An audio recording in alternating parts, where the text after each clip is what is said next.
One of the most notable and historically acclaimed genres of games would be turn-based RPGs. From the early days of Final Fantasy and Dragon Quest, to the SMT and Persona games, to soon-to-be generational classics like Expedition 33, the genre has evolved drastically since its inception, but the core of the experiences in question has nonetheless remained intact. Despite the accolades these games attained, however, they belong to a genre I simply couldn't connect with for the longest time. This is something I'd frequently mention while expressing my thoughts on the turn-based Yakuza games, but it occurred to me that I've never gone over how a game like Yakuza 7 would finally make me enjoy this genre. If you were around the RGG community when the switch away from beat-em-up combat was announced, you'll likely remember that the genre change was a massive hurdle for many others in the community as well, and yet the game wound up being a resounding success in the end. It would be easy to chalk all of this up to the game simply being well made, but drastic genre changes late in an IP's life cycle aren't usually positively received. So because of that, I'd like to briefly share my own journey with Yakuza 7 and explain how it became a gateway for a new genre to me. I feel that the best way to start this story would be to go over why I disliked turn-based games in the first place. I've grown up with the PlayStation 2 era of games, with some of my favorite franchises being the likes of Ratchet & Clank, God of War, GTA, and Tekken. So predominantly shorter and upbeat experiences, where narrative value was more so implied, rather than directly stated through lengthy expository dialogue. Similar descriptors applied to what would later become my favorite genre of games, that being character action, which is effectively the polar opposite from an experience you'd get through a turn-based RPG. Over time, however, I decided to try out some titles from this genre as well, to see what the experience was actually like firsthand. And given that none of my friends were into JRPGs, meaning I had no frame of reference for what would be a good starting point, I just wound up trying some old school entries whose names came up often. So think of stuff like the NES era of Final Fantasy or the PlayStation 1 era of Dragon Quest, to my recollection of events. Games that essentially laid the groundwork for what the genre would be down the line. Now, while I would get relatively far in titles like these, I'd never end up finishing them, due to a number of core design choices that would increasingly wear me out in a playthrough. For example, the sheer frequency of random encounters, meaning that getting from point A to B would take significantly longer than it should, and yet the experience gained from said encounters still wouldn't be enough to fully mitigate the necessity of grinding for a tricky story boss later on.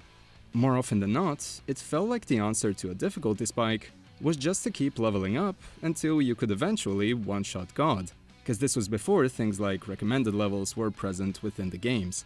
This perceived grindy nature of the genre was by far my biggest issue, because if the optimal way to reach the credits was to farm specific enemies ad nauseum, it didn't feel like I was getting better over time, but instead, like the game arbitrarily put roadblocks in front of me to inflate the playtime.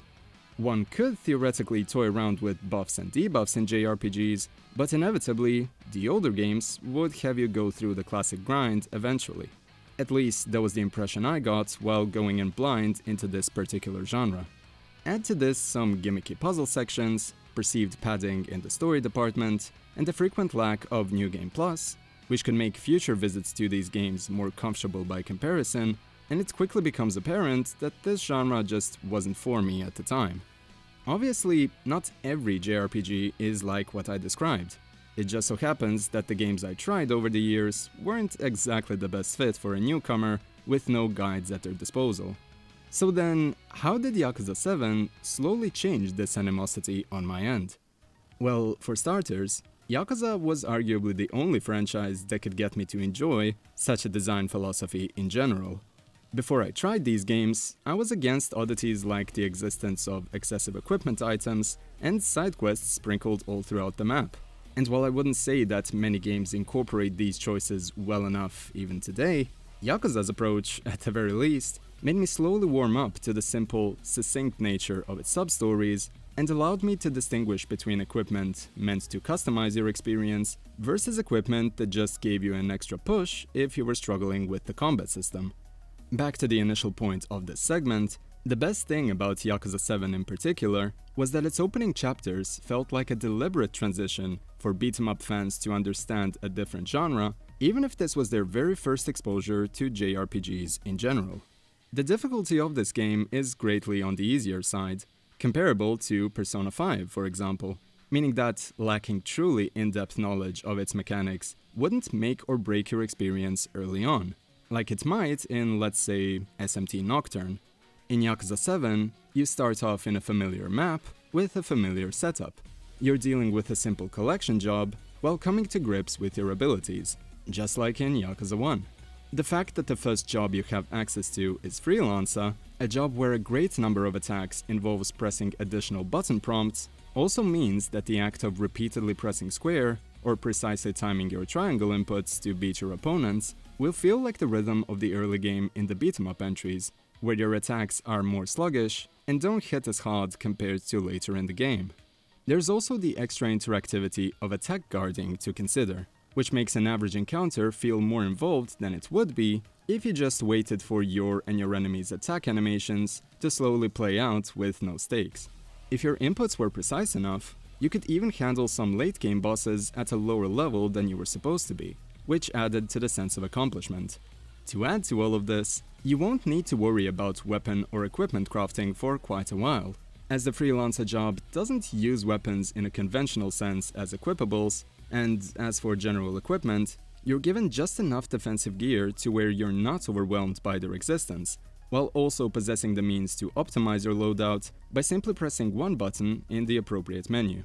The game makes sure to introduce its gameplay elements at a steady pace, and the same logic applies to the introduction of your various party members, as each of them will usually have a full chapter dedicated to them, along with a largely self-contained mini-arc, meaning that by the time you have your team fully formed, you'll be comfortable enough with the world of this game, the cast, and the various mechanics, to where the story can finally start connecting all of the individual elements you've been exposed to by now.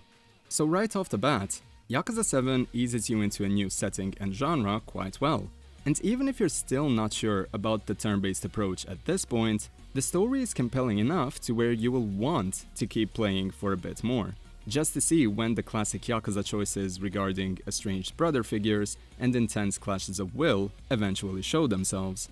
Suffice it to say, I was hooked pretty early, and knew I wouldn't leave this game unfinished like I did with my previous JRPG attempts. But what about some of the other issues that I listed earlier? Like, for example, what about grinding? Well, you're usually introduced to a new dungeon for the purpose of leveling up, right ahead of a notable difficulty spike, and passing through said dungeons once or twice usually did the trick to get me to the appropriate level. Honestly, it felt like the only time that I would have to spend an extended period of time getting the necessary XP was in Chapter 12, and considering the context of the fight necessitating it, I had no issue preparing for a bit longer. The reason why I didn't see this instance as a hindrance is 1, due to the impact of the characters involved on both ends, and number 2, due to this game's approach towards random encounters, helping me adjust my pace leading up to this point. Not only can you easily avoid the encounters if you so choose, via the abundance of taxis, but you could just as simply avoid them by running in a different direction, especially in Ijincho.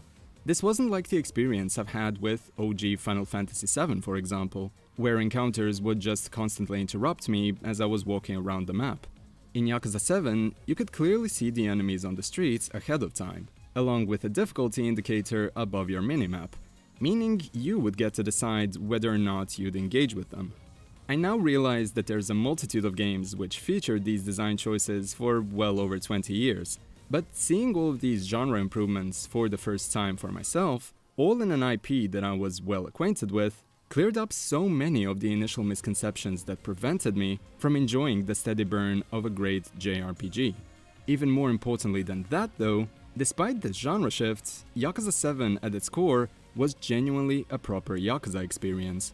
The story is one of the strongest in the series, the boss fights and OST keep you engaged throughout, and the game as a whole rewards exploration as much, if not even more, than the Kiryu saga.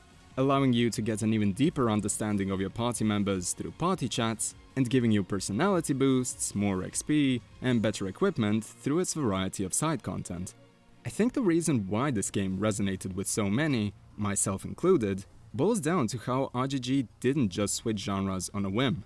They understood what made JRPGs so fun to the fans of the genre, and how to distill that essence for Yakuza fans to understand the appeal, all through a familiar lens, assuming they didn't already love JRPGs before. Thanks to Yakuza 7's critical path leaving such a positive impact, I even went on to challenge the hardest dungeon of the game, which made it apparent to me that I wasn't necessarily opposed to a classic level grind in JRPGs, but that I was against the main campaign perpetually creating more distance between you and the narrative resolution. When it comes to an optional super boss, however, it's, again, your decision as to whether or not you will aim for the experience ceiling. And honestly, this made way for one of my favorite Amon fights of the series by nature of its balancing.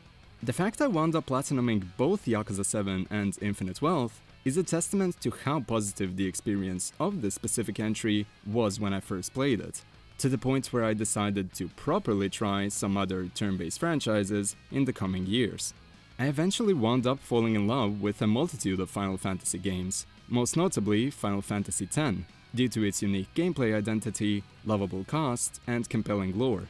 I got into the Persona series through Persona 5 Royal, not realizing I would clock in 100 hours into this one experience without feeling remotely fatigued. And I just recently finished Expedition 33, which may very well be my favorite game of this entire console generation. While I wouldn't consider myself a fan of the whole genre we're currently discussing, I did overcome my initial misconceptions towards it, first and foremost thanks to RGG's work. And I discovered so many amazing experiences in the end that I wanted to share that with all of you.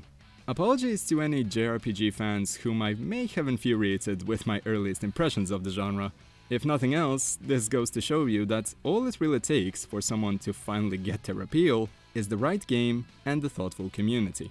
With all of that in mind, please share your own stories surrounding Yakuza 7 or any other JRPG that made you a fan of the genre in the comments.